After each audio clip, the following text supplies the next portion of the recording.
Hello everyone, this is Crota giving you a shoutcast and now game 1 in a series between Roxas's LZ versus Empire's Bratok here on Antigua Shipyard. LZ spawning as the blue Zerg here at the 8 or 9 o'clock position. Meanwhile, all the way across the map we have Empire's Bratok spawning as the red Terran. Terran versus Zerg on a tournament edition of Antigua Shipyard, meaning that you can only have cross spawns. What we're going to see is LZ will be making a move all the way across the field, and he is going to try and position this Overlord in a way where he can spot the expansion without sacrificing this Overlord whatsoever. Overlord movement speed was upgraded a long time ago, allowing Zerg players to really scout out and get in position much more quickly. So far, a lot of the metagame has really gone into the direction of one racks expand and hatchery before pool. We'll see if that does come around this time, as LZ does always have to be aware of any sort of proxy 2-racks play. It looks like Bratok will not be doing any proxy 2-racks play, instead building a barracks right here on his front door. He will be able to add on an add-on right there and then finish off the wall with one final supply depot. Now, taking a look at the overall strategies, we are going to see LZ now make a move down over here to the natural expansion, and he will be growing up and becoming a hatchery. So it will be a hatch first here on Antigua Shipyard, which is pretty common practice. Zerg players know that they can defend this natural expansion pretty easily, especially with the help of this ramp here. Now, the Overlords are checking the standard positions for any sort of proxy 2-racks play, and as soon as LZ scouts out with the drone, he will have finalized it. Meanwhile, we are going to be going into a command center after barracks here, so waiting for the orbital command to finish, and then right about now we should see an SCV make its way down and build a command center at the natural expansion. Now, Terran players normally have two follow-ups to this particular style of opening. They can either go for that double gas first, or they can try to go for double barracks. The double barracks is a little bit more defensive, allowing you to get a large group of Marines placing a bunker on the ramp and try to protect against any run-bys. Meanwhile, the double gas is much more of a offensive maneuver because you're trying to get up that tech tree. So far, we are going to see LZ now make a move across the map here. The drone, not quite sure why it's trying to scout out in such a strange direction. He's looking for a proxy barracks and doesn't see anything as this SCV is wandering around here. Hatchery is already up. We are seeing the training of 2 queens at a time, and still LZ is going gasless, which is pretty standard at this point. Let's take a look. It looks like Bratok will be going into gas first before those additional barracks. It will be key to see whether or not Bratok tries to go for a factory or if he goes for more barracks on the front door here. So far, the SCV scouted out, knows that there is no metabolic boost, which is very important. Without gas, he knows that the Marines can pretty much stutter step around some of those Zerglings and really take them down before they get within that melee range. 6 Marines are needed in order to one-shot a Zergling, and if you're able to stutter step and pull back those Marines every time they fire, you can really just dwindle down the count before anything happens. We're now going to see Bratok transition into a factory with a reactor, and that is going to give him a lot more map control, as Zerglings will not be able to hold the center Zelnaga tower, nor will they be able to do much of any, nor will they be able to scout out at all because they are missing that metabolic boost. And without that metabolic boost, Hellions are much, much faster. It looks as though LZ's strategy is continue to train up more and more drones. We're going to see him now start to surpass his opponent very easily. 34 drones compared to 26 SCVs. But then again, Bratok does have the benefit of some mules. Bratok at this point could try to build another command center here, upgrade it to an orbital command, and get higher SCV saturation, but instead he's going to be now transitioning into even more barracks. No stim pack, no combat shield, but the Hellions are already on the move. And where will they scout out first? One Zergling does get taken down. A little bit of an early warning system. There are 2 queens on the ramp. They should be able to block the Hellions or perhaps delay them just a little bit, as more and more Zerglings are going to be trained. LZ may consider moving this 3rd queen over there for an additional bit of DPS, as the Hellions do not want to try and go up against those queens. Those queens now with a range of 5. Equal range as a Hellion, so the Hellions are unable to really kite those queens as they were able to many months ago.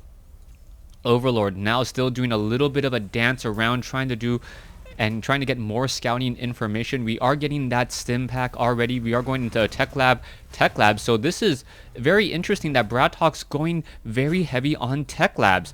Normally you see a reactor on 1 if not 2 of those barracks for the training of more Marines. Perhaps we'll see a little bit of a swap compared to one of these buildings a little bit later to try and train up more Marines, and then perhaps transition into siege tanks. Bratok still running on 2 gas. Meanwhile, we are going to see LZ run on 4 and perhaps even 6 gas in just a moment. But right now, Bratok is going to be pressuring with 6 Hellions, more than enough to one-shot many of these Zerglings. But then again, LZ is also doing a brilliant Sim City here, making sure that those Hellions are unable to get that much damage in, or perhaps try to run around here. The Zerglings sitting at the top of the ramp can catch all of those Hellions like a net, surround and destroy pretty quickly. Now let's take a look at the Zerg. He is obviously at tier 2, as we see movement speed upgrade already coming in. It looks as though Zerglings melee attacks and armor upgrade, so we are not going to be seeing any roaches anytime soon. And this is an interesting composition coming in from Bratok. Bratok going Marauders to deal with roaches, Hellions to deal with Zerglings. And normally it would work out very well, except for there are no roaches. Now you can see how important it is for Bratok to go in and clear out some of those creep tumors, as the Hellions are backing off once again. A queen now trying to make a move out again, but the SCVs are coming in as well, and you can see the slowing down from the concussive shell. SCVs are, I believe, on auto repair, and here we go. But a beautiful Baneling hit, and that all happened just pretty much at once, as the Banelings are now going to just splash up against those Marauders. They are not that effective against the Marauders, but when you're able to hit that many Marauders at the same time, it still can be effective. We see some transfusions there, but LZ unable to get another transfusion off. What is going to be happening as the Marauders are now trying to stim up Hellions, Banelings, Zerglings now coming in once more. Zerglings going to catch in from the other side again, and now Bratok pretty much losing his entire attacking force and now forced to retreat. Bratok losing a lot of workers in that engagement, 10 workers lost, so the Harvester count now 49 to 28. LZ very much in the lead, can try to put his foot on the gas in order to take out Bratok, or let off the gas a little and let his economy carry him the rest of the way through. So far, the Hellions are doing a good job doing a little bit of kiting on those Zerglings, especially since those Zerglings are off of creep. They do not move nearly as fast as when they are on creep. LZ now getting a queen off over here. We see a transition into a Spire now, and we are going to be seeing perhaps Mutalisk, as I don't see a tech to tier 3 yet. Mutalisk have really fallen out of favor as of late in terms of the metagame, as Mutalisk are rather expensive units, and you do need to mass up a lot of them. So far, we are seeing a lot of Hellions and Marauders. We don't see that many Marines, and this Mutalisk transition may actually work out very well, since we do see a large composition of just Hellions and Marauders. Zerglings now doing a run by, able to get inside here, get some damage onto some SCVs. SCVs, however, turning around, able to finish off some of those Zerglings. And now we see Bratok is holding the center. There is one changeling on the low ground, and I'm pretty sure Bratok knows that is a changeling there. As we now see more changelings trying to walk their way up, they will get roasted and toasted and taken down. Overseer pretty much able to follow this entire army without any worry of getting shot down. We see 6 Mutalisks now being trained, and those Mutalisks are going to be able to take down many of those Marauders, as the Banelings and Zerglings now coming in for another surround again. Are the Marauders going to be able to get in position. There is that Baneling hit. Banelings used in order to take down Marauders. Not that cost effective, but still able to slow down this attack even further, as LZ knows that he is harvesting faster than his opponent. Taking a look at the income, there is a large gas discrepancy and a large mineral discrepancy, and LZ just looking to expand his lead so far. Hellions now coming in, but the Mutalisks are in the skies, and where are these Mutalisks going to go? Going after the Marauders. Marauders going to get taken down one at a time, as we are now transitioning into Marines. You can see 4 Marines being trained at a time off of these 6 barracks. More and more Marines need to be added. Combat shield not even upgraded yet, as the Zerglings now perhaps going to surround and get some shots off on some Marauders. Too many Hellions though. And at this stage in the game, I'm questioning why Bratok is not getting the blue flame research. But then again, he doesn't have a tech lab on a factory. Mutalisk now making their way in. The engineering bay has not yet been completed, so that means that there will be a significant delay on missile turrets as the Mutalisks are going to town. Meanwhile, Hellions now doing a little bit of that starburst action here at the 3rd base. Zerglings will be able to surround, as the Marauders are now showing up a little bit late to the party. And there is the GG.